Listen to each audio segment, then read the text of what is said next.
Hey guys, so today's topic I'm going to talk about help you guys out for your Gbody cars. These are going to be 5 to 6, maybe 7 points on some easy mods to modernize your Gbody to be up in technology and kind of operate a little bit better than the 80s, to bring it up to more of the today's standards to a certain degree, and to give you some adjustability for upgrading in the future. The first one I'm going to talk about is, let's see if I can get this in here to show you, there's the back side of it. There's a spindle,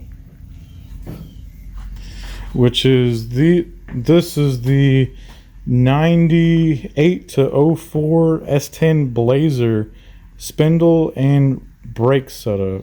It eliminates the having to adjust or lash your bearings on your Gbody, and you don't have to unbolt the rotor a certain way and put races and bearings in it all the time. This is a hub and rotor separate from each other, so if the hub goes out, you replace the hub. If the rotor is bad, you replace the rotor. You don't have to do it as a unit.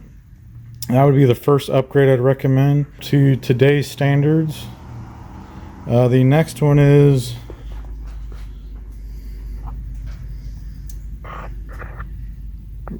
really thick sway bars and tubular suspension.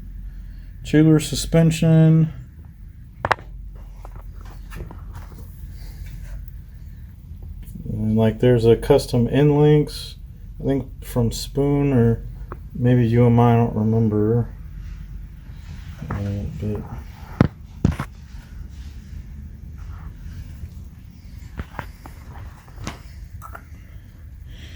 that's definitely, a lot of these cars came with cast or stamped steel upper and lower control arms that are probably been wrecked a couple times, or just you don't want to replace the bushings in them.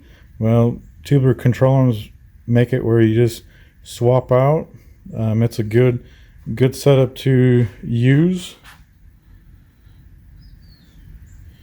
The next one, I'd say, if you have an old small block like this one, would be I think it's 93 to 96 serpentine setup. And obviously this moves the alternator to the driver's side instead of the passenger side. Then it also moves your AC right here. Or you could get a delete pulley like this one, but it converts. And then the one I always recommend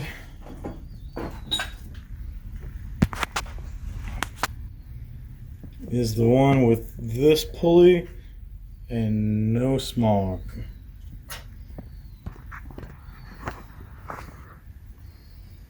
That's the one that is usually the easiest. So then if you still run a mechanical fuel pump, you can still have access. So I'll show you. See that gold, where that gold bracket is? That'll be where you guys would be dealing with mechanical fuel pumps. This car is going to get a electric, so I don't have to worry about that.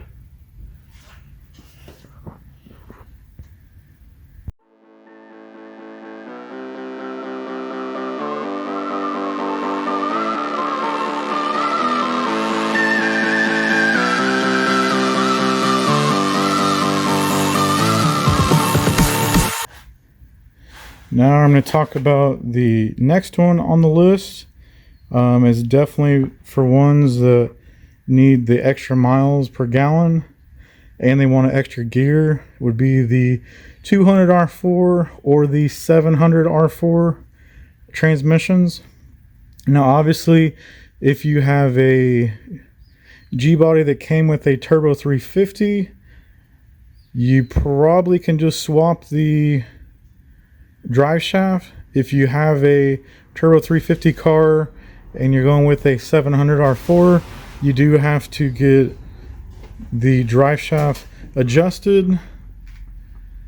This 200 R4 I think came out of a it's either a Cutlass or a Buick. I think it might have been a Monte Carlo. I don't remember. I've bought and sold so many of these I don't remember, but it's definitely this one is definitely a newer 200 due to the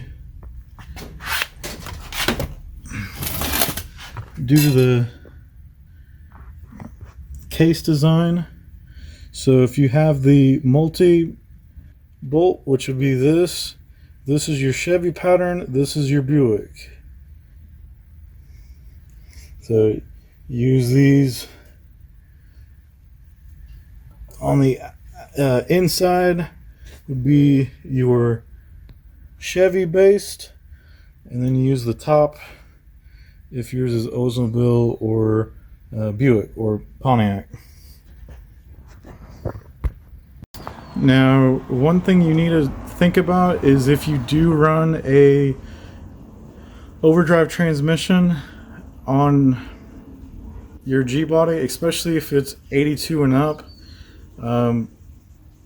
If it's 82 to 84, you may have to get the extension bracket due to your car didn't come with the extra bolt holes in the back to extend the crossmember to fit the overdrive transmissions. I like to get the transmission crossmembers from G-Force. There's a lot of different companies. The ones I'd stay away from would be the ones from Jegs because they do require modifications. The G-Force transmission crossmembers for overdrive transmissions bolt right up.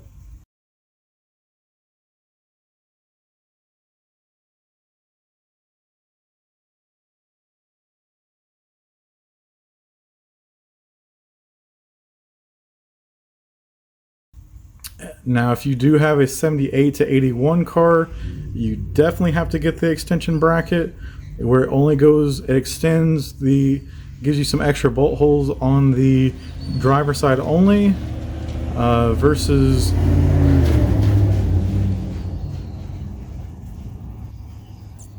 and then also, like I said a second ago, drive shaft has to be modified. If you are going with the 700 over the 200.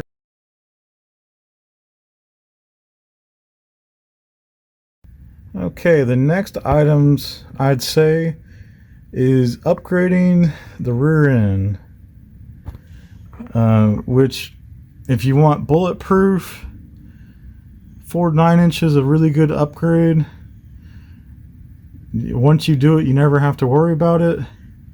Now, if you are just daily driving or street driving and you're under, say, 400 horsepower, you might stick with the 7.5 that came factory. Or if you just happen to be lucky and have the 8.5, that works too.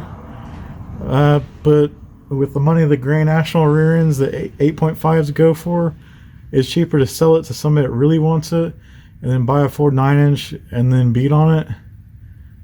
The next thing would be suspension.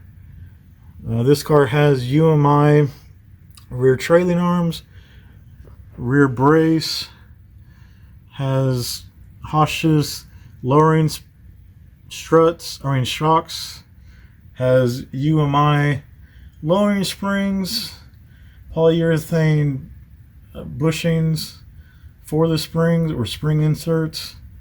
This car also has LS1 style rear disc brake setup, which is also a nice setup, especially if you're trying to modernize it to get the all-out performance for a nice daily. One thing you don't see in the picture is a rear sway bar.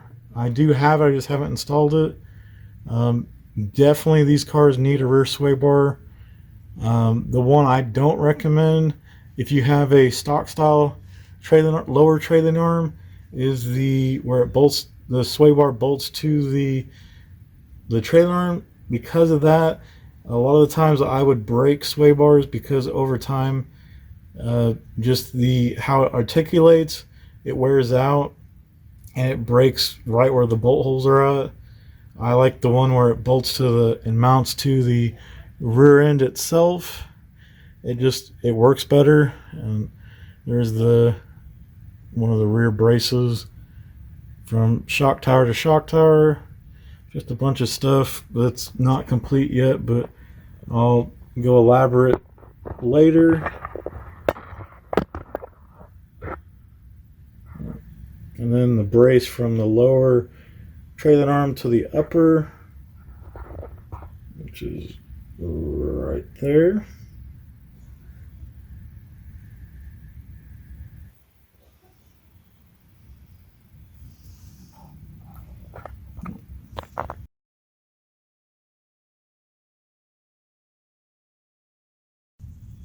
Okay, and then we'll go with the last option to modernize on a budget where you get the best bang, where everything works. I'm going to say is fuel injection. Now, if you don't know how to work on a carburetor, they're pretty easy, but most people don't think it's too mechanically hard to work on them. Fuel injection, plus if you're going to drive this more often, fuel injection is nice. It's not recommended, but it's nice. There's a lot of companies out that are budget friendly for you. Atomic EFI is a good one.